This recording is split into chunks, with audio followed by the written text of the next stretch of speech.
Hello दोस्तों। वैसे तो कहा जाता है कि भगवान ने किसी को गरीब नहीं बनाया, हर किसी को इतना ज़रूर दिया है कि वो अपना जीवन यापन कर सके।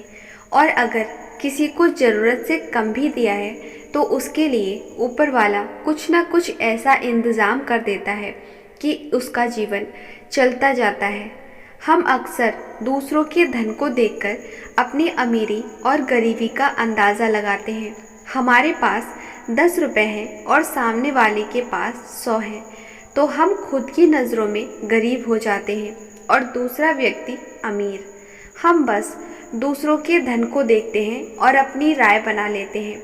आज की इस कहानी के जरिए आप जानेंगे कि भगवान बुद्ध के अनुसार एक अमीर और धनवान व्यक्ति कौन होता है। साथ ही आप समझेंगे कि क्यों गौतम बुद्ध हर व्यक्ति को धनवान कहते थे।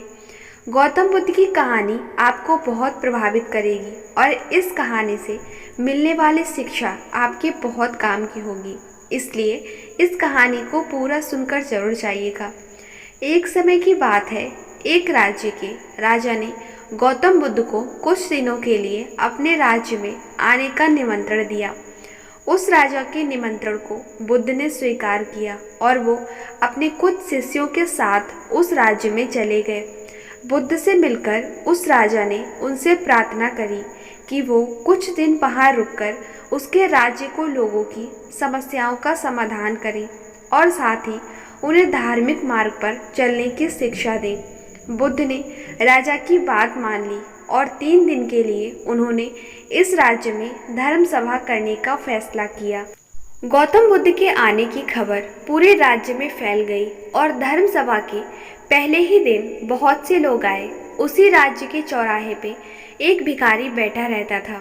उसे भी गौतम बुद्ध के आने की खबर थी, लेकिन वो सोचने लगा कि धर्म सभा में जाकर मुझे क्या मिलेगा, यहीं बैठा रहता हूँ। जैसे जैसे लोग आएंगे वो मुझे भीख में कुछ ना कुछ देकर ही जाएंगे। पहले दिन बहुत लोग आए और इस भिखारी की अच्छी खासी कमाई हो गई। अगले दिन फिर वही सिलसिला चला। भीख मांगने के साथ साथ भिखारी ने ये भी देखा कि धर्म सभा में जाते वक्त लोग दुखी और उदास से होकर जा रहे हैं और उसे कुछ देकर भी नहीं जाते, लेकिन जब वो बुद्ध से मिलकर वापस आते हैं तो काफ़ी खुश दिखते हैं और खुशी खुशी भीख भी देकर जाते हैं। यही सोचते सोचते दूसरा दिन भी निकल गया। तीसरे दिन बहुत कम लोग आए तो भिखारी परेशान हो गया। उसकी कमाई नहीं हुई। उसने सोचा कि बुद्ध सबकी समस्याओं का उपाय दे ही रहे हैं, तो क्यों ना मैं भी उनके पास जाऊं और अपनी इस निर्धनता को दूर करने का उपाय पूछूं। ऐसा सोचकर वो भी धर्म सभा में चला गया, लेकिन वहाँ लंबी लाइन लगी थी। बड़ी मुश्किल से उसका नंबर आया। बुद्ध के पास पहुंचकर उसने प्रणाम किया और बोला, भगवान, इस गांव में सभी लोग खुश हैं और सभी धन सुविधा से संपन्न हैं, फिर मैं ही निर्धन क्यों हूँ? उस भिखारी को देखकर भगवान बुद्ध बोले, तुम निर्धन इसलिए हो क्योंकि तुम हमेशा दूसरों से मांगते रहते हो, लेकिन कभी किसी को कुछ देते नहीं।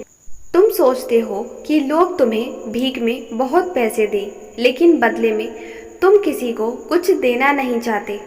ऐसा सुनकर वो भिखारी बड़ी हैरानी से बोला, भगवान, मैं क्या लोगों को कुछ दूंगा? मेरा तो खुद का गुजारा भीख मांगकर चलता है, मेरे पास देने को है ही क्या? बुद्ध कुछ देर के लिए मौन हो गए और थोड़ा देर रुकने के बाद बोले, तुम बहुत मूर्ख हो। किसी को देने के लिए या दूसरों के साथ बांटने के लिए ऊपर वाले ने तुम्हें और हम सभी को बहुत कुछ दिया है। मुस्कुराहट दी है जिसे तुम दूसरों के साथ बांटकर उनमें आशा और उम्मीद जगा सकते हो। आवाज़ दी है जिससे तुम मीठे शब्द बोलकर लोगों की तारीफ कर सकते हो। 2 हाथ दिए हैं जिससे तुम दूसरों की मदद कर सकते हो। एक स्वस्थ शरीर दिया है जिससे तुम भीख ना मांगकर मेहनत का काम कर सकते हो। ऊपर वाले ने जिसको ये चीज़ें बिना किसी कमी के दी हैं, तो वो कभी निर्धन नहीं हो सकता। तुम निर्धन हो तो बस अपनी सोच की वजह से। जैसे जैसे तुम इस सोच से बाहर निकलोगे, तुम खुद को दूसरों जितना ही अमीर समझने लगोगे और तुम्हारा जीवन भी सुधर जाएगा। दूसरों की खुशी देखकर उनसे अपनी तुलना मत करो। ईश्वर ने हर किसी को धनी बनाया है, बस ज़रूरत है तुम्हें अपनी सोच सुधारने की। भगवान बुद्ध की बातें सुनकर उस व्यक्ति को अपने जीवन का मूल्य समझ आ गया और वो उनके दिए हुए उपदेश के अनुसार अपना जीवन जीने लगा। दोस्तों, हम सभी लोग जब दूसरों से अपनी तुलना करते हैं या दूसरों को खुश देखते हैं तो हमें लगता है कि हमारा ही जीवन खराब है और बाकी सब मज़े में हैं। हम कभी अपने जीवन की अच्छी चीज़ों पर ध्यान ही नहीं देते। हम कभी ये नहीं सोचते कि भगवान ने हमें एक स्वस्थ शरीर दिया है, जो कि सबसे मूल्यवान चीज़ है। आप भले ही कितने अमीर हो, अगर आपका शरीर काम का ना रहे तो वो पैसा भी किसी काम नहीं आता।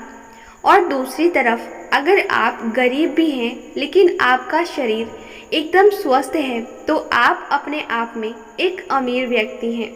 आशा है इस कहानी से आपको प्रेरणादायक सीख जरूर मिली होगी। वीडियो पसंद आया हो तो वीडियो को लाइक शेयर कर दीजिएगा। ऐसी ही और कहानियाँ सुनने के लिए चैनल को सब्सक्राइब भी कर लीजिए। आप इस वीडियो पर क्या कहना चाहते हैं हमें कमेंट बॉक्स में ज़रूर बताइएगा। धन्यवाद।